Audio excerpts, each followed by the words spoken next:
With me now, former Breitbart spokesperson Kurt Bardella. He's also a former House Oversight Committee senior advisor. Kurt, you saw some of the video, President Trump meeting with those of his own and as well as the Democrats as well today as he was about to board Air Force One.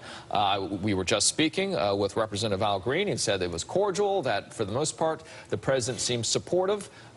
Might this be, your thought here, a different president when he gets back to Washington, D.C.? Will he have a different bedside manner, shall we say?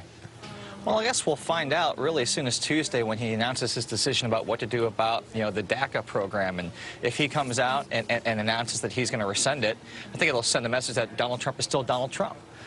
If he takes a step backward and instead tries to keep that program in place, infuriating his allies in the conservative movement while doing so, but in the best interest of what's really needs to happen, coming together, putting the disaster relief program first, taking care of the debt ceiling, acting like a grown-up. I mean, that's really what everyone's waiting for to see. We've seen a president who, every time something positive or normal happens, he steps on it with a tweet or with an outburst or with some sort of unexpected type of announcement.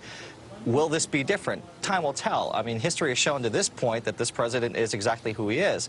And while we might get teleprompter Trump once in a while, the president who spoke in Phoenix at a rally and meandered about how terrible the media is, that's the real Donald Trump.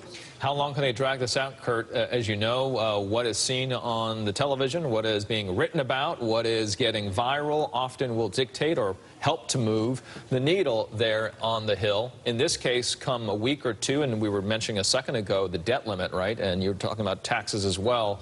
Do you think that this loses some of its energy, and energy, and I'm talking about Harvey, does it lose energy and that ability to bring people together because it won't be talked about after a certain amount of time?